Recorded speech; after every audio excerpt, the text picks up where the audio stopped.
guys! Meron ako ditong mangga. Kasi requested to ng mga anak ko dahil gusto daw nila matikman yung mangga nung nasa vlog ko doon sa Holy Trinity ng Chance. Ay, wow! Tapos, kain na tayo. Woo! O, nagpabili na lang ako ng mangga. Yan, ito. Wow! Tapos, babalatan natin ito at yun ang gagawin natin. Lagyan din natin ng alamang. May alamang din ako dito, guys. So, hindi man siya perfect na tulad talaga ng sauce nila. Pero, I try my best na sana masarapan din ng mga anak ko nito. Yun kasi natakam sila dun sa video ko na vlog na about dun sa mangga. Kaya sabi nila, bumili daw kami ng ganun. Kaso alam nga naman pupunta pa kami dun sa Jensan. So, ang ginawa ko, nagpabili na lang ako ng mangga at saka alamang. So, let's go! Start na tayong magbalat ng mangga.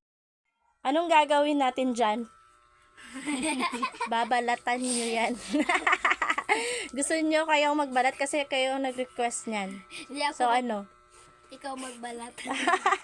Hindi kayo marunong. So, ayan, pa-request kayo, hindi naman kayo marunong. O, sige na nga, ako na lang ang magbabalat. Bakit gusto nyo yon? Kasi, ano? Ang sarap. Ang sarap. Wow! Paano yan? Kung hindi ako marunong sa sausawan, okay lang sa inyo. Kahit ano. Okay lang sa inyo.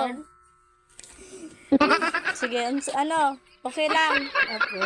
Kahit anong lasa ng alamang na sauce natin, okay lang sa inyo. O, sige, sige. Try my best.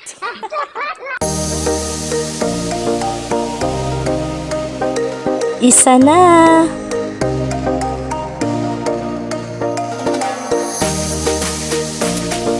Pangalawa.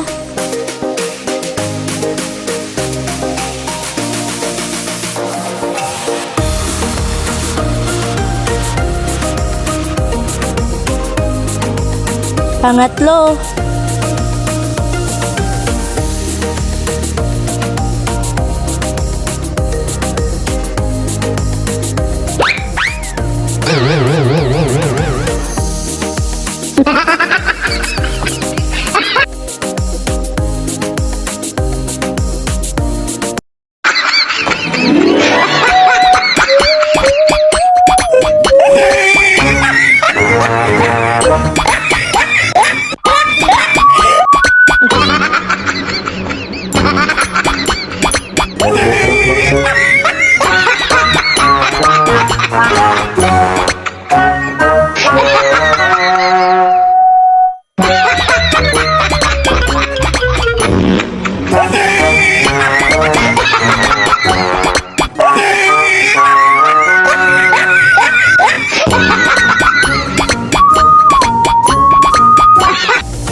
Kung alam nyo lang, maluha-luha na ako niyan, guys. Dahil kasi sa sibuyas. Oh no!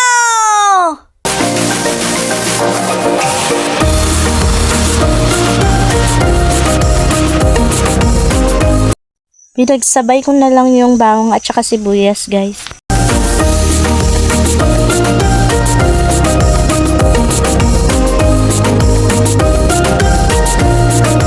Pagkatapos, yung alamang naman.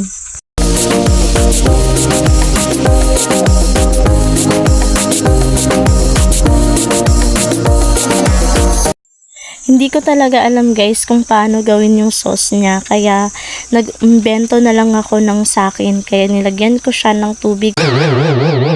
What? Bahala na kung anong lasa nito.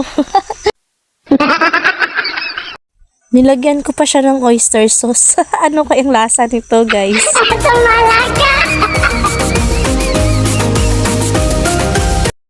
Nilagyan na pala ng stick ng asawa ko itong mangga, kaya ready na tayo, guys. Ginawa ko to para hindi masayang yung alamang kasi hindi ako marunong.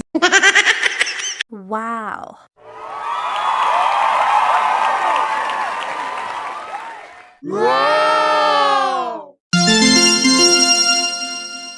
Yummy.